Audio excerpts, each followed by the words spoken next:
Welcome to Java EE6 webinar series. Today's topic is JSF 2.0 templates and composite components. And next week we are going to learn Ajax on JSF. So we cover three different topics on JSF. By the way, I assume you have reasonably good understanding on what JSF is all about. So for those of you who are not really familiar with the JSF, today's topic might be a little bit kind of beyond you, but you should be able to still follow. So let's move on to the presentation. Templating and composite components.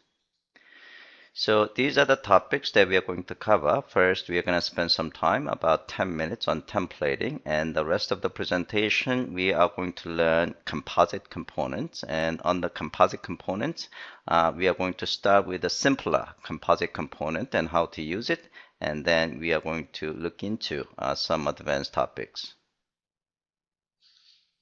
So let's start with templating. So what is templating? The concept of templating is pretty much every in modern web application framework. So it's not really nothing new. It's not unique for JSF. So it defines common look and feel. Common look and feel includes layout or styling. So all displaying pages share the same, for example, common header and footer and common layout and common styling. So idea of usage of template is that when you need to change your styling or layout, the only place you go and change is this template file rather than each individual display file. By the way, template file is XHTML file, just like a display pages are XHTML files. So in JSF 1.x, the templating options, meaning templating technology that were used in JSF, there are in fact several, because in JSF 1.x there was no standard templating technology. So people were using tiles, Oracle ADF regions, and performance templating is like a JSF includes, and Facelet. So Facelet has been the most popular templating technology, even in JSF 1.x. Now in JSF 2.0, templating from this Facelet, by the way, this templating is from Facelet. It's actually standardized, so you don't need to use anything other than Facelet. So it provides a standardized templating tags, and these templating tags accept parameters. So this is pretty straightforward. Okay, so let's look into these templating tags from Facelet. So first of all, I want you to understand there are two different pages. Again, template file, and then there is a display page that is using this template file. So UI insert tag is used in template file, and it's basically to define insertion point, where the content fragment from display page will be inserted. Okay, so I'm going to actually show you an example in a few seconds. Well, why don't I actually show that here, and we'll go back and forth.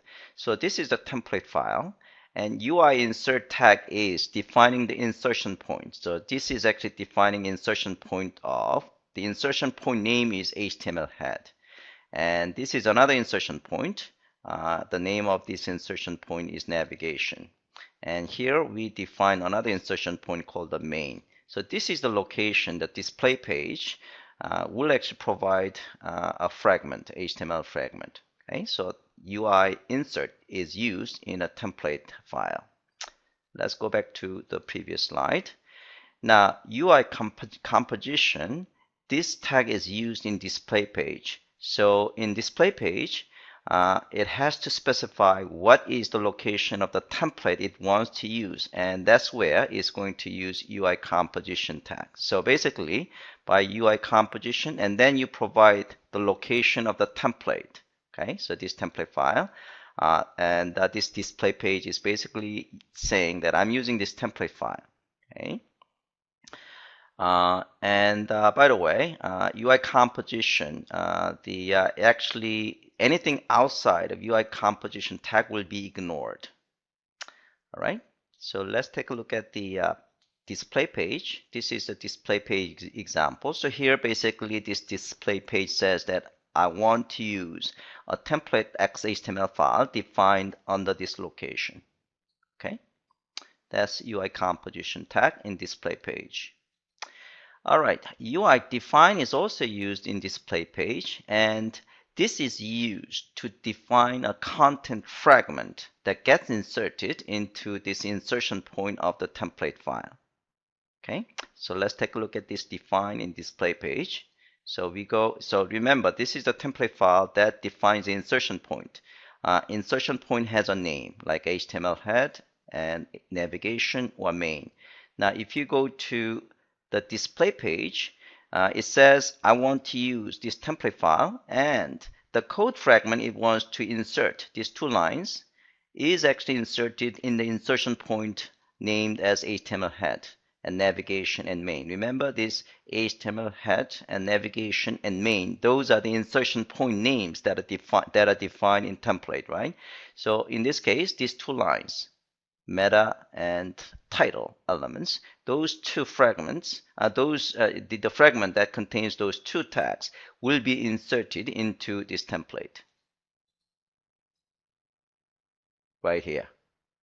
Okay, the same thing for navigation, same thing for main. Okay, so that is UI define. UI include is used in both template and display page, and it's just like a JSP include. It includes content from another XHTML file. So if you're using UI include in a template file, and then that content will be actually shared by all display page. Okay, or if you're using include in display page, that display page will just include the contents specified in UI include XHTML file. So this is an example. This is a template example. So we are using UI include, and we are basically including header XHTML file, and here we are including footer.xhtml file. All right, so we just cover 4 important tags. So let's actually review the template file again. So this is the template file. This template file happened to be named as a template.xhtml file and is located, happened to be located. It doesn't have to locate on the includes. It just happened to be the directory that contains this template file. So again, this UI insert provides insertion point, and then we have included the header and footer. So template file, as I said before, defines a layout. So in this case, it's defining the layout. For example, this header is going to be in panel group here, and the footer is on the bottom or something like that. And it also specifies the common the styling. So the template.css file provides the common styling for all display pages. Okay, so this is a template file. So a template file, as you can imagine, is made of, it's just a genuine XHTML file, and it contains a default title, which could be overridden by display pages. And again, it could use common style sheet, and it could also include a utility JavaScript, and that could be accessible in all Java the display pages, and the layout. And also default content. Okay, so this is an example of display page that is using this template file. Okay, so basically the role of display page is to provide the content fragment that will be inserted into insertion points of this template file. Okay, so it provides 3 code fragments, right? So it provides this, and this. Okay. So this is the code fragment that will be inserted into HTML head insertion point, and this is the code fragment that will be inserted into navigation, and this is the code fragment that will be inserted into main main insertion point. Okay, so our template, by the way, can be inherited. So if you happen to have a parent template.xhtml file, you can create a child template.xhtml file by specifying template like this.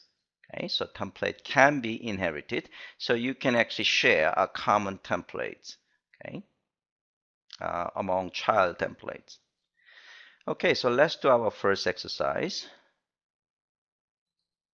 So exercise 1 is templating. So let me actually run the application first.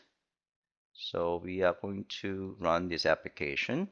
All the sample applications are provided as a Maven project, so you can use either NetBeans or Eclipse or STS or Mind Intelligent J, whatever ID of your choice. Okay, so here I'm actually using Eclipse, so I'm going to run it.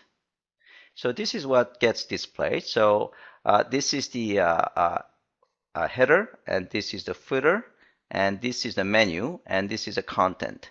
So for now, the content of this home menu is selected. Now, if I select products, it will display product content. If I select contact us, it will select contact us page. Okay, so very simple the pages.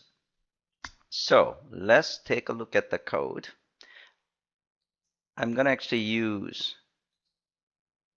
the lab documentation so that we can actually see some highlighted code. Okay, so let's take a look at the template file first. Okay, so template file is this. So here, by the way, so template file is, let's just to show you where the template file is located. So template file is located under the WebINF. Yeah, so this is a template file.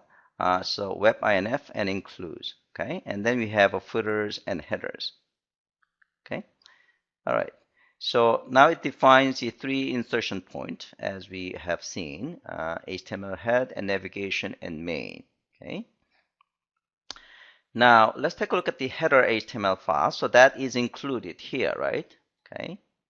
And so this header XHTML file and footer XHTML file has been included, meaning the contents of this will be included.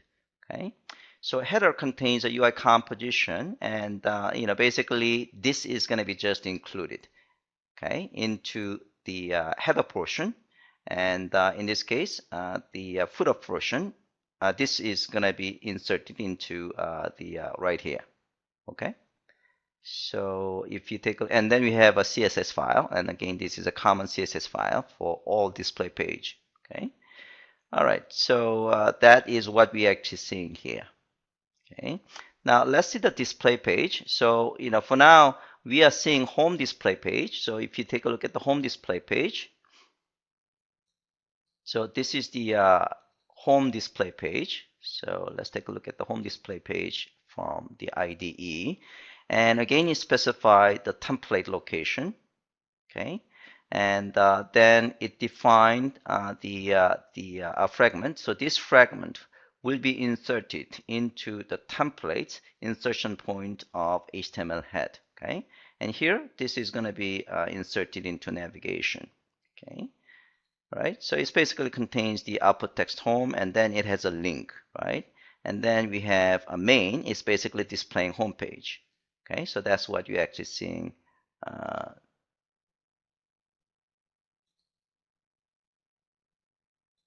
right here. Okay, so this is actually coming from the display page, and this contents is actually provided from display page to the template.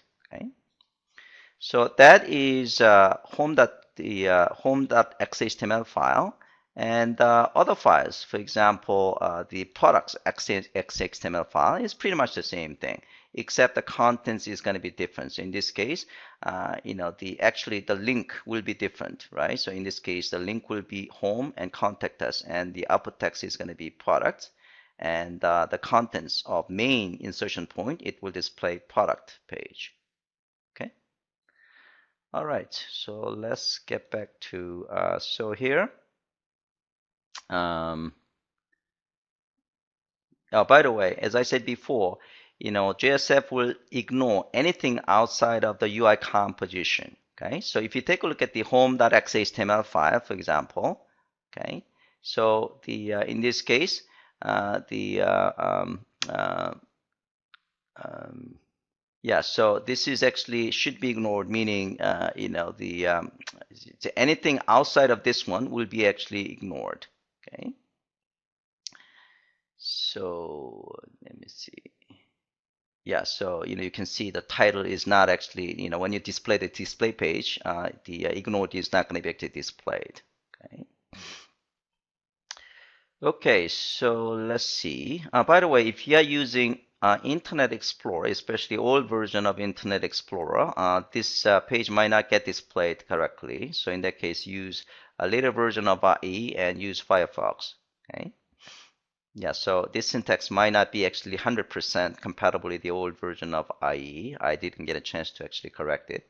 So in case you are experiencing with a problem with the old version of IE, just use the Chrome. Okay. All right, so 1.4 is your own exercise. So here you are going to add footer.xhtml file. Okay, so let's actually try that. So I'm going to actually add another footer. So I'm going to just copy and then paste. So I'm going to say footer 2.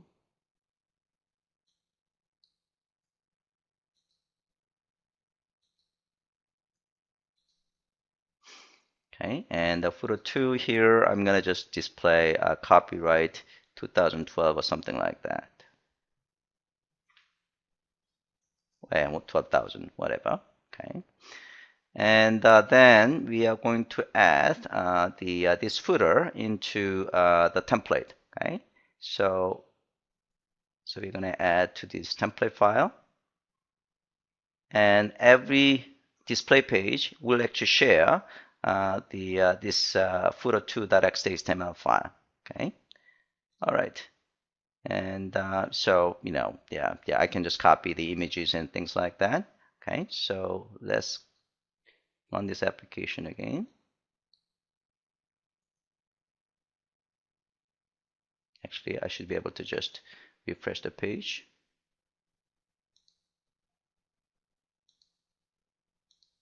Yeah, you can see the this second footer is shared by all pages. Okay, because we added a new footer into template page. Okay, so it's relatively straightforward exercise. Here we are adding another display page. So here we are adding discount display page, and again, it's actually using the same template. Okay, so it should actually share the same look and feel. Okay, so basically, yeah. So we basically now contains another menu like a display page. Okay, all right. So that is templating. So let's move on to the slide for composite components. So in JSF 1.x, the building composite components was very complex and cumbersome. So that's the reason, in fact, JSF 1.x it wasn't really as popular as as a web application framework. So JSF 2.0 really corrected that problem. So in JSF 2.0, it's so simple to create a composite component. In JSF 1.x, you have to actually build, in fact, custom tags to be able to actually create a composite component. And in JSF 2.0, it's very simple. Okay, so basically, you can just kind of create XHTML file, and that becomes a composite component, which is in fact the inside of JSF framework is going to be represented by a UI component object. So basically, you can contain the CSS file, PNG file, or JavaScript file, and then mark out XHTML file, and then you build this UI component. And we're going to actually see that example in a second. So the reason you want to actually create these things, the reason you want to actually create the UI composite component is that basically UI component will abstract out reusable UI components. I mean, the same reason that you might want, in fact, use the widget in Swing applications, okay? Because the UI component captures a lot of functions that you want to use, and all you have to do is basically use that Swing component in your application. Then all the behavior is actually provided to you. Okay. So it provides a true and reusable component from arbitrary revision of a page, and you can build the composite component from other composite components, and it does actually have a full support for the associating action method and attaching action listeners and validators and converters. So, anything that is related to a UI component, you can actually apply them to composite components that you build.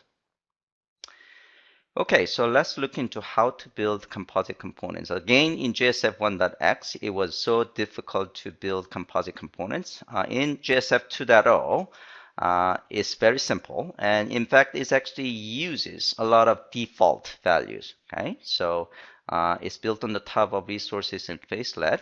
Now, these are the conventions that it uses as a default. First of all the composite library directory is going to be on the resources directory. So this resources directory is in fact hard-coded name. Okay, so this is the directory that you have to have in your web application if you want to use JSF to that composite component. And then under this resource directory, you can have a subdirectory. And this subdirectory is going to be the collection or library of composite components that belong to the library. Okay, and then you can have composite component. So composite component in this case is going to be named as my_out.xhtml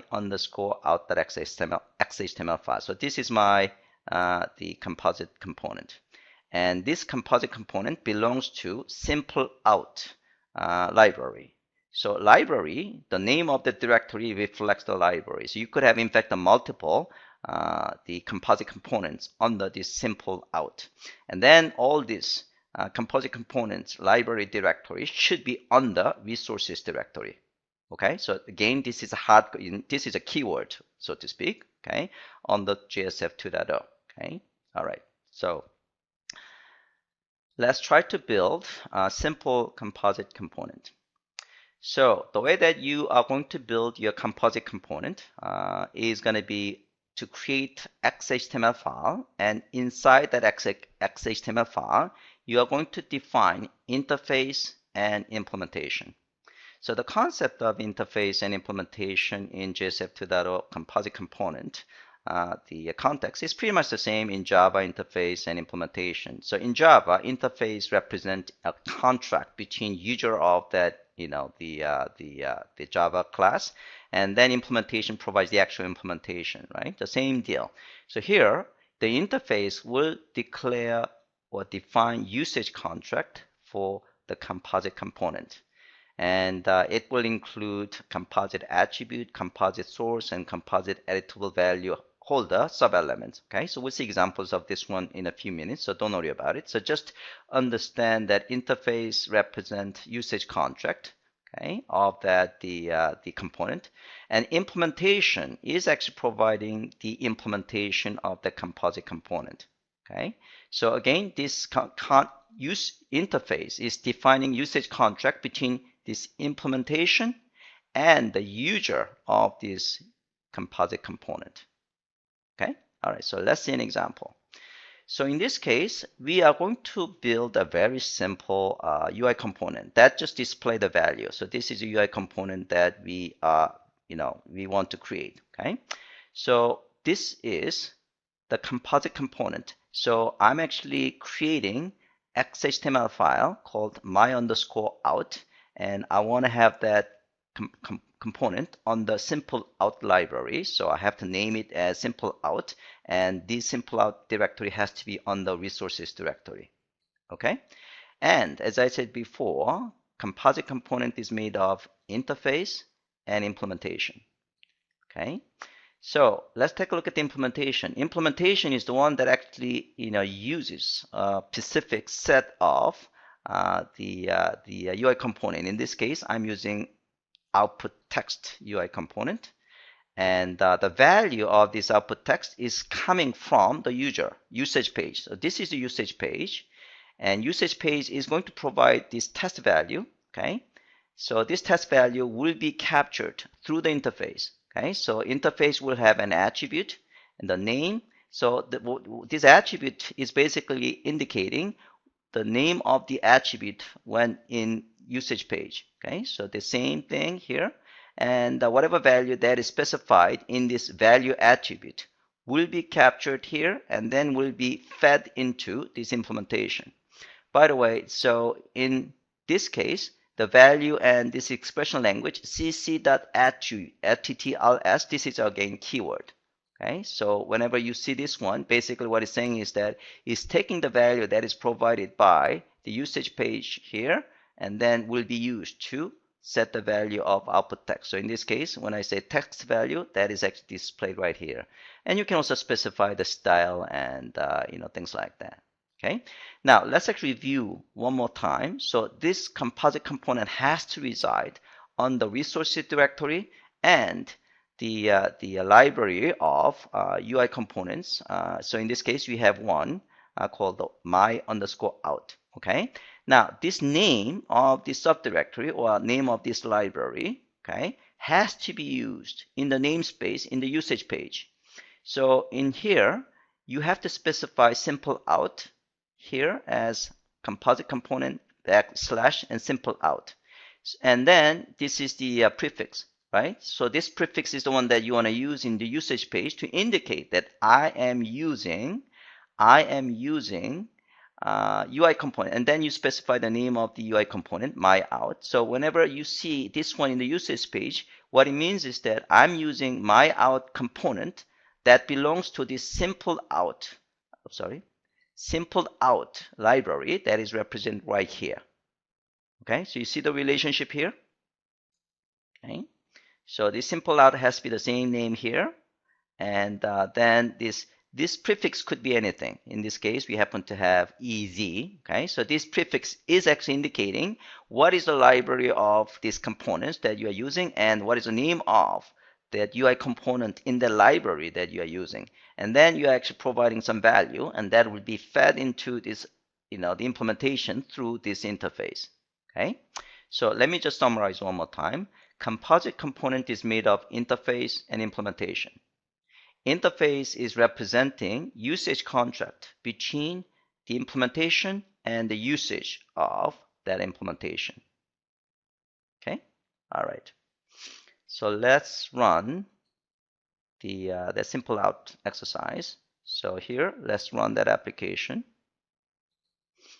Okay, so this is what you get. Okay. So, if I want to actually see the actual structure, you can see on the web app, I have to have a resources directory. Okay. So again, think of this resources directory as like a keyword. Okay.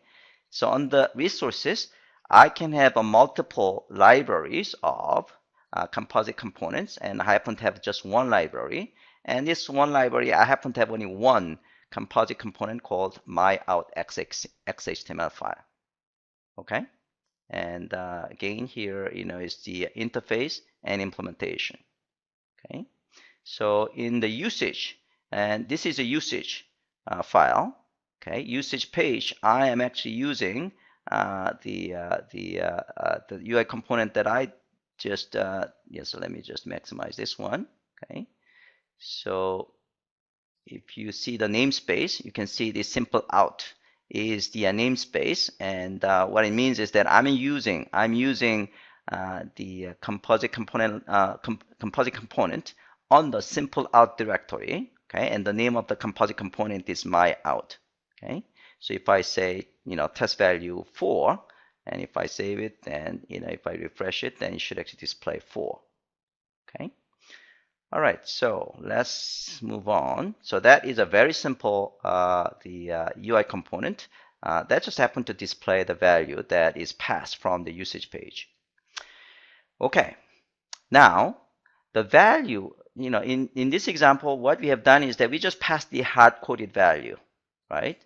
Okay, in the usage page. However, typically in the usage page, you are going to actually provide the expression language expression.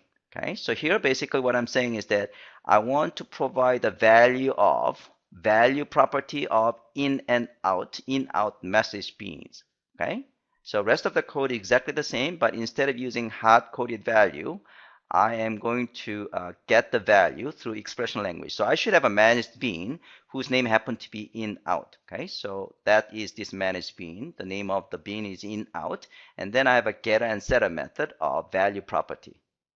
Okay, so when you actually see this one, it's basically calling get value method.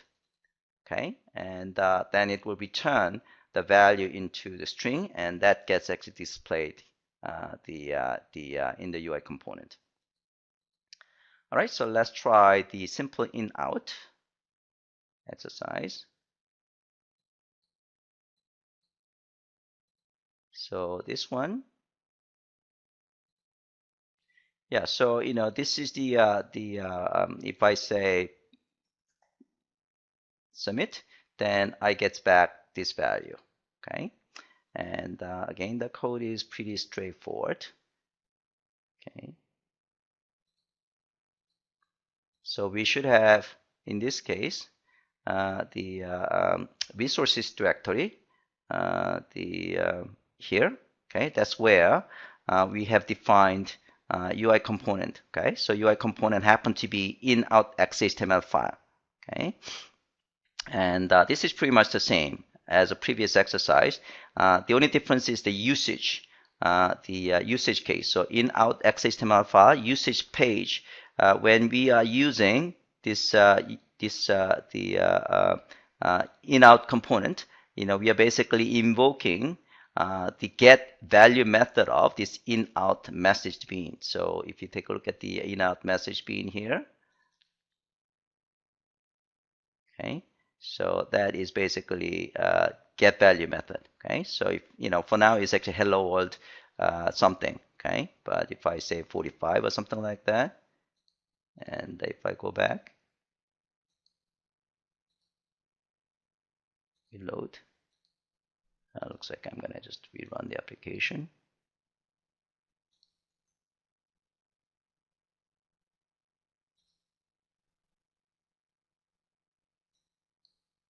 Yeah, it looks like it's actually still using the whatever up the data I have actually used. Okay, so I'm gonna just move forward. All right, so that is the nested attributes. You can also actually have here, we were using the, this is, by the way, just remember the composite component is made of interface and implementation, and then you have a usage page that is using that UI component, right? So in this page, we have all those in a single page. So interface, implementation, and usage. Typically, what you're gonna do is you're gonna have a multi-number dot and get, then dot name of the property, right? Instead of actually doing that, you can just provide the name of the bean, and then you can actually have this nested attribute. So in this case, contract and number 1 and number 2 or something like that, okay? And then you can actually, invoke the value of the number 1 and number 2. So basically what it's going to do is it's going to call get number 1 and get number 2 method. Okay, so it's a little bit of different syntax, but it does pretty much the same thing. So again, this is a managed bean that has the get number 1, get number 2 method. Okay, so let's try that one.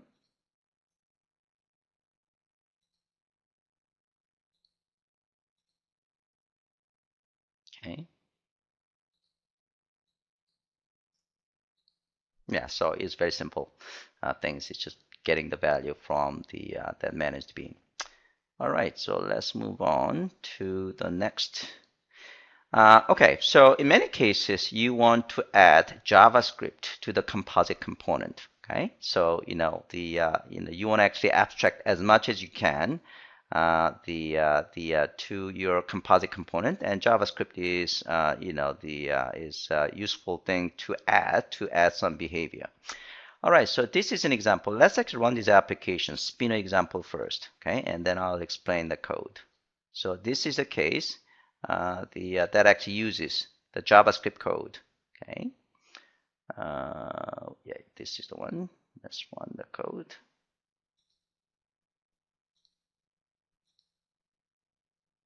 So in this case, if I click this one, it's just adding 10 each time. And if I click this one, it's just subtracting 10. Now, if I click this double, then it's adding 100. And if I click this one, it's subtracting 100 each time. Okay, and I can reload. Okay, all right. So that is a very simple the application. And here we are basically, using spinner. I mean, this is the whole thing is in fact this whole thing is UI component.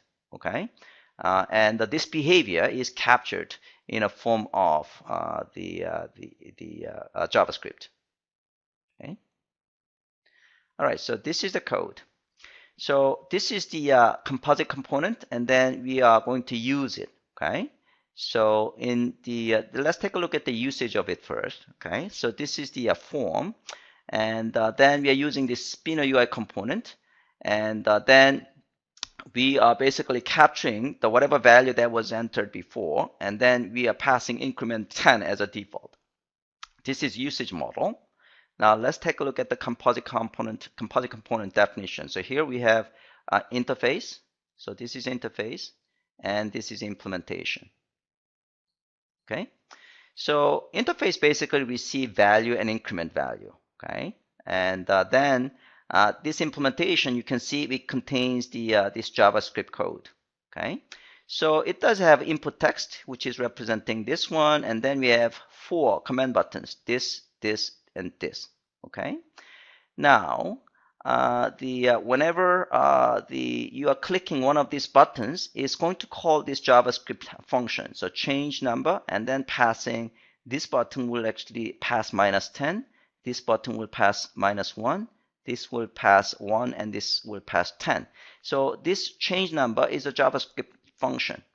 So it's receiving whatever value you are passing, in this case like a -10 as the amount. Okay. And so first of all, it will actually get this increment value, which is actually as a 10 as a default. Okay. And then then it will just compute it. Okay. And then it's basically get the reference to by the way, whenever you're using CC client ID, this is representing the whole component. And then what we are doing is that we are basically creating component dot and the number. Okay. So the number is basically input ID. So this input, input text is representing by this. Okay, so this is representing this input form. So basically, we are just setting the value of this text, input text value, with the one that we actually, this is increment. So we are actually getting whatever value it happens to be before, and then we are just adding it. Okay. So, hopefully you got the sense of how things work. So, the whole idea in this case is that the JavaScript code can be added into your composite component. All right, so this is the usage page. Right, so just to show you. All right, moving forward. Invoking an action method. Because composite component is just UI component, of course, you can actually have a user to do something with it. Okay, so action method is basically perform some business logic, and then it returns an outcome, and that outcome is then used to select the next view. And this is the way that JSF works. Okay, so this is the case. So let's actually run this application first, then I'm going to explain this one. So sample application, we're going to actually play around with the action method. So this one. So let's just run this guy.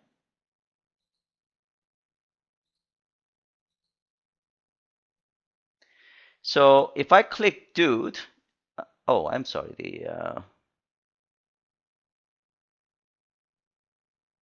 actually that is not what I was looking for. Let me see.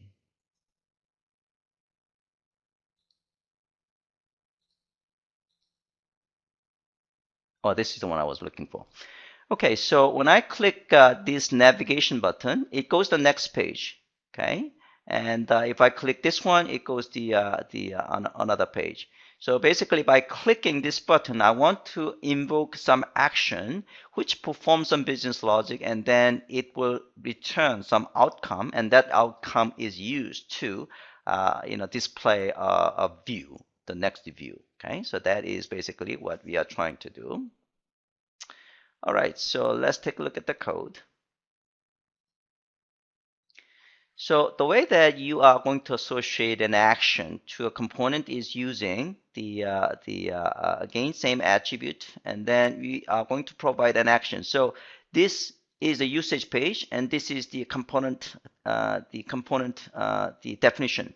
So it has the interface and implementation, and this is the usage. So here, basically, what we are doing is that we provide a method of a bean. So GoNav2 is a bean that the method in this navigation bean that performs some business logic and then it return an outcome. Okay, so let's take a look at that code first. So this is the GoNav2, and we don't do any business logic processing, but it returns nav2 outcome, and this nav2 will be used to select next view. So that is going to be, for example, like a nav2.xhtml5. Okay. All right. So, this action is going to be invoked, and this action will be fed into this command button. Okay. So when this command button is invoked, whatever that is actually fed from the usage page, okay, will be invoked. Okay. And then that next page will be selected. Okay. So now you can think of, by the way, this method signature is indicating this is in fact the action method. Okay, all right. So this is a way that you are going to associate an action method for your composite component. Now let's move on to action listener. So the difference between action listener and, well, so let me explain the action listener first. Action listener is the listener. Okay, so whenever you perform a certain UI action, user action, then this listener will be invoked. It's event listener basically. Okay. The difference between action and action listener is that action returns an outcome that will be used to select the next view. Action listener is just the listener. It just kind of does perform some event handling logic. Okay. All right. So the way that you are going to attach the action listener is you are going to use action source. Okay. And then you are going in the usage page, you are going to provide the actual listener method of your bean. Okay. So let's run this code. So this is the composite component definition. Again, we have interface and implementation, and then we have usage page. So let's take a look at the usage page. So we have this action button UI component that we are using. So, you can see, the action button name has to be the same here. Okay. And for this action button, I am associating action listener.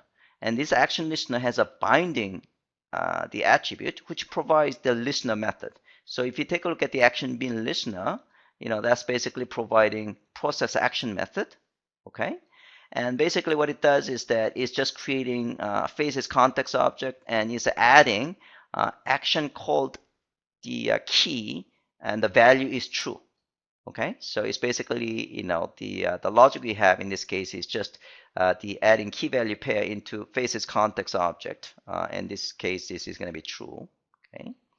All right. So when this button is clicked, this action listener will be invoked. Okay. By the way, this A button has to be the same for, this name of action source has to be the same for this. Okay. So in this case, when I click this one, it will actually click true. So basically, the usage page is going to be, so this is the action called. This expression is basically indicating, give me the value of action called key in the faces context object. So in this case, it will just display true. Okay. All right. So action listener. So that's try this one.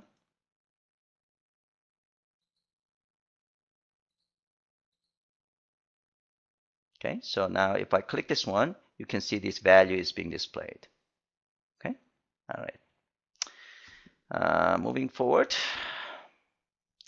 Last topic is attaching validators and converters to editable value holder composite components. So editable value holder is UI component type that is actually editable. It's a UI component that can be editable.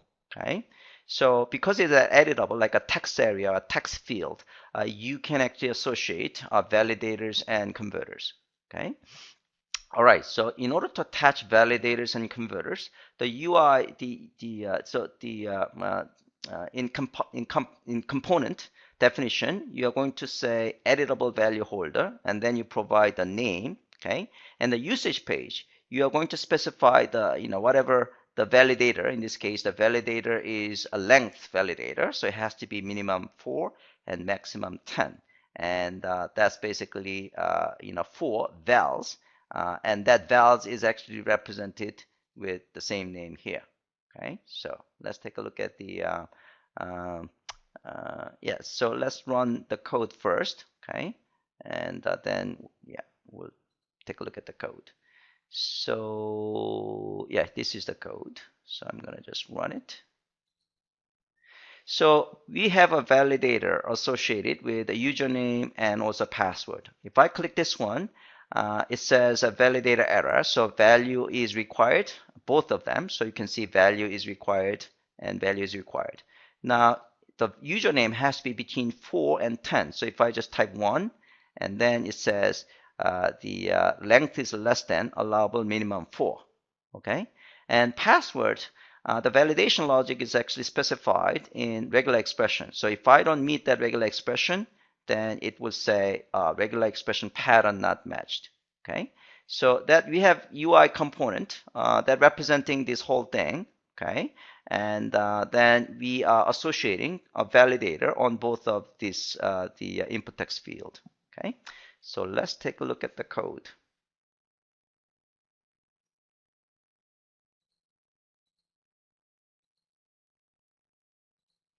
Okay, so this is the component definition. So we have interface and then we have implementation. So implementation contains a form, and inside a form we have a labels and then input text and label and output text. So basically these input text and input secret. Those are the ones that representing these two text fields. Okay. And then we are basically providing the values, whatever values that has been typed in. Okay, and then we have this the editable value holder, and then it actually provides a name. So the and then we have and then basically is these are the targets. Now let's take a look at the usage of this one. So basically we are associating this value length and value regular expression for vals. So vals is represented. So this is 4 vals, right? So this is actually representing this input form field. Okay, so this guy, vals, and this password val is representing this editable value holder, the second one. Okay, and then the way that they actually representing input text is that you can think of this one is the targets are my form. That's the name, the ID of this form, and my name is actually input text ID. So by specifying the target, this is actually representing this input text field, and this is actually representing this secret field. And then in the usage, you can specify this validation logic. So here, I'm associating for the first input text field, okay, with the validate length validator, and the second one is regular expression validator. Okay. All right. So that's pretty much what I have. So let me make sure.